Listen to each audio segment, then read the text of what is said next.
विद्यार्थी मित्रांनो नमस्कार। आज आपण वर्ग 9च्या सेकंड चॅप्टर पॅरलल लाईन्सचा अभ्यास करणार आहोत। आजचा आपला सब टॉपिक आहे properties of angles form by parallel lines and their transversal. First thing we see that what is mean by parallel lines. Parallel lines कशाला म्हणायचं? The lines which are not intersecting each other and coplanar lies in the same plane. Coplanar चा अर्थ काय होतो? Lines which lie in the same plane that are called parallel lines. The lines which are coplanar and do not intersect each other are called the parallel lines. ह्या ज्या lines आहे, line L and M, and this is the plane. These two are the parallel lines. ह्या ज्या lines असतात, these are called the intersecting lines. These are also lie in the same plane. हे बघत असताना ह्या एकाच plain मध्ये असल्या पाहिजे हे आवश्यक आहे। समजा आपण ही एक लाईन घेतली आणि ही दुसरी लाईन घेतली, या वेगवेगळ्या प्लेन मध्ये जर असतील तर या कोप्लेनर असण्याचा काही प्रश्नच उद्भवत नाही। पण ह्या जेव्हा सेम प्लेन मध्ये असतील त्यावेळेला त्या कोप्लेनर किंवा इंटरसेक्टिंग अशा राहू शकतात। क्लियर? तर आपण बघूया आता की यांच्या काय प्रॉपर्टीज आहेत। समजा दोन लाईन्स आपण बघितल्या। Suppose this is one line and this is another line and this is the transversal. Pairs form by the two lines and their transversal. Because of this transversal, this is line L, this is line M, and this is the transversal. There are 8 angles will be formed. If this is 1, 2, 3, 4, 5, 6, 7, 8. We know that these हे आपण मागल्या वर्षी बघितलं होतं की हे जे angles आहे 1 and 5 these are the corresponding angles. These are 2, 6, 3, 7, 4, 8 हे कोणते आहे? करस्पॉन्डिंग अँगल्स आहे। तसंच 3 आणि 5 हे अल्टरनेट अँगल्स आहे। तर वेगवेगळ्या लाईन्स असताना आणि एक ट्रान्सव्हर्सल दिले असताना आपण हे बघितलं होतं। आता आपण बघूया की when two lines are parallel त्यावेळेला हे अँगल्स कसे असतात। Let's now this P and Q are the parallel lines and this R is the transversal. Because of this transversal R, there are 8 angles. This is A, B, C, D, E, F, G, H. Now corresponding angles. हा जो angle B आहे, angle B and angle F यांची direction same आहे। कोणते angles आहेत? Corresponding angles किंवा A आणि E, D आणि H. We write here angle A equal to angle E, then angle B equal to angle F, angle C equal to angle G, and angle D equal to angle H. हे कोणते angles आहे? Corresponding angles. Corresponding angles कसे असतात? Are equal in parallel lines corresponding angles are equal. Then alternate angle, alternate interior angle. आता alternate interior angles कोणते आहेत? जसं angle C and angle E, this angle and this angle. This is the pair of corresponding alternate interior angle. Angle C equal to angle E. Then angle B equal to angle H. हे कोणते आहे? This and this. हे दोन आहे alternate interior angle. हे सुद्धा कसे असतात? Equals. Then alternate exterior angle, alternate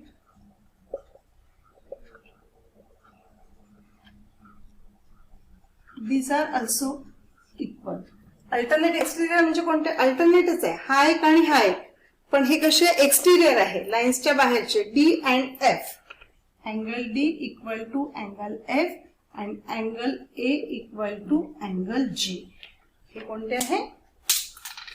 this to, हा आणि हा, हे आहे अल्टरनेट एक्सटिरियर अँगल। आता आपल्याला बघायचं आहे आणखी एक पेअर असते, धिस अँगल आणि हा एक angle, this B and E याला म्हणतात इंटिरियर अँगल्स। हे कोणते अँगल्स आहेत? Interior angle. interior angles in parallel lines, interior angles are supplementary. हे कसे असतात? Supplementary. Supplementary म्हणजे angle B plus angle E, these two, this is equal to 180 degree. यांचं मेजरमेंट किती असतं? 180 degree. तसंच इकडची pair C and H, angle C plus angle H, this is equal to 180 degree. तर ह्या सगळ्या प्रॉपर्टीज आपल्याला बघायच्या. आता तसंच बघा विद्यार्थी मित्रांनो, आणखी तसंच आपल्याला माहिती आहे की angle A and angle C, these two are the vertically opposite angle. Vertically opposite angles are equal. So angle A equal to angle C, angle D equal to angle B. Here also H equal to F, angle E equal to angle G. हे काय आहे? हे सगळे काय आहे? Vertically opposite angles. Vertically opposite angles are congruent. Then one more thing is that this angle D and angle A, हे काय आहे? तर लिनियर पेअर मधले अँगल आहे. Angle A plus angle D is equal to 180 degree. Angle D plus angle C is equal to 180 degree. C plus B is equal to 180 degree. हा सुद्धा 180 degree होतो, हा सुद्धा 180 डिग्री होतो. अशा प्रकारे आपल्याला या पेअर्स सुद्धा मिळतात. Angle D plus angle A equal to 180 degree. Angle C plus angle B equal to 180 degree. अशा प्रकारे आपण इथे 6 पेअर्स लिहू शकतो, 8 पेअर्स लिहू शकतो. मी इथे 2 लिहून दिले आहे. ह्या कशाच्या पेअर्स आहे? Linear pair. Linear pairs are supplementary. या तुम्ही खालच्या लिहून काढायच्या आहे. आणखी 6 तुम्हाला आणखी लिहायचे आहे इथे. ओके, नेक्स्ट पॉइंट आपण बघूया. तर आपण काय बघितलं की when two lines intersect, vertically opposite angles are congruent. These angles are linear pairs च्या असतात. त्या कशा असतात? सप्लिमेंटरी असतात. तिसरी प्रॉपर्टी आपण आपल्याला बघायची आहे की if one pair of corresponding angles are congruent. For example, समजा एक पेअर करस्पॉन्डिंग अँगल्सची कॉन्ग्रुएंट आहे. म्हणजे समजा ही 60 आहे आणि ही पण काय आहे? 60 आहे. बघा विद्यार्थी मित्रांनो, ही 60 आहे आणि ही जर 60 आहे, हा 60 आहे म्हणजे हा डी किती निघेल तुमचा? 180 मायनस 60 म्हणजे हा झाला तुमचा 120 डिग्री. हा 60 आहे तर हा व्हर्टिकली अपोजिट मुळे 60 होईल. हा 120 आहे तर हा सुद्धा काय होईल? 120. If this is 60, this is also 60 because of vertically opposite angle. Now if this is 60, this is 120, linear pair किंवा करस्पॉन्डिंग मुळे याच्यासोबत हा होईल तर हा 120 होईल.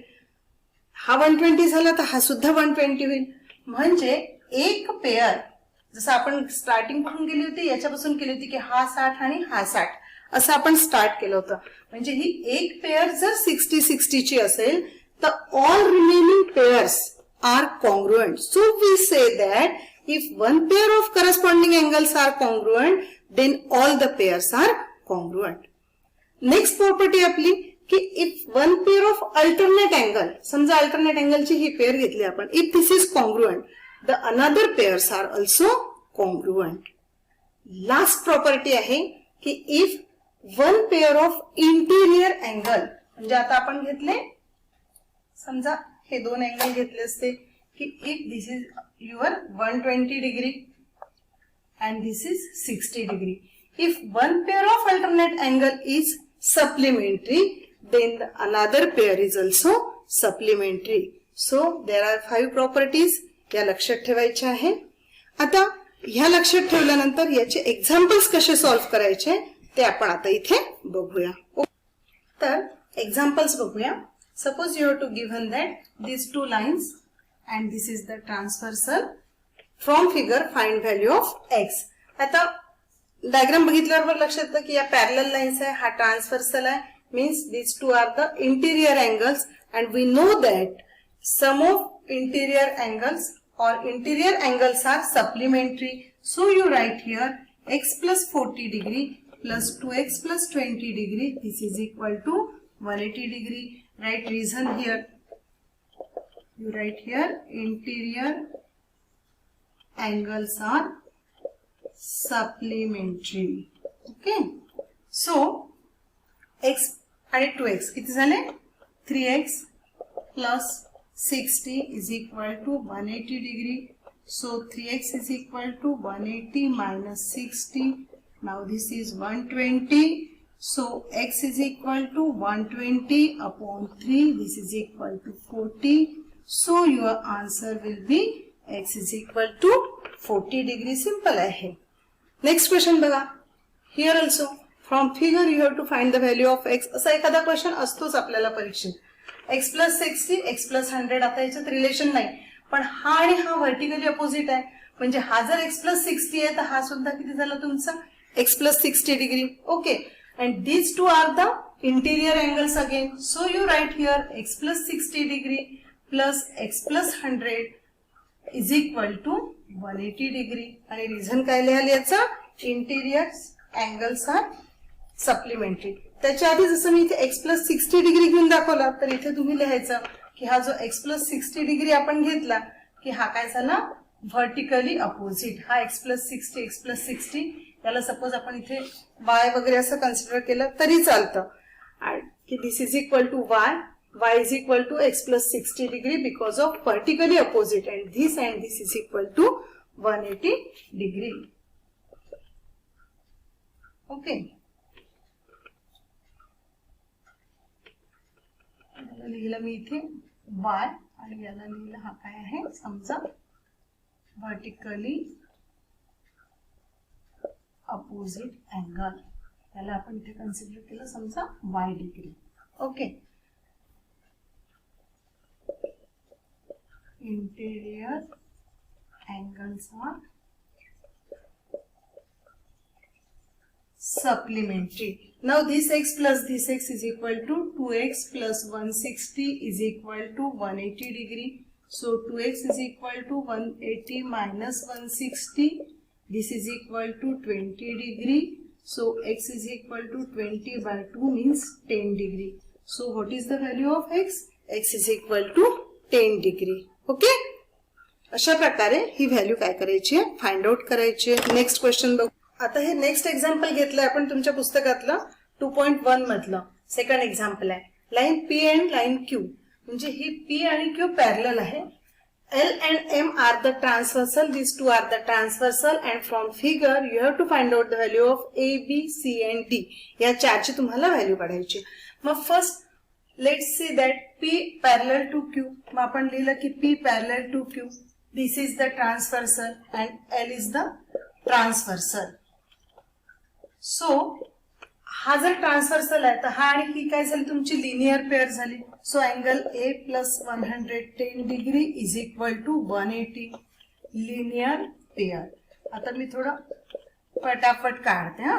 म्हणजे angle A is equal to काय झालं 180 minus 110 that is equal to 70 degree. So angle A is equal to 70 degree. Now we wanted this angle B. हा अँगल B कसा निघेल तर angle A and angle B याच्यामध्ये कोणतं relation आहे बघा सांगा. Angle A equal to angle B. Why? Because these are the alternate एक्सटिरियर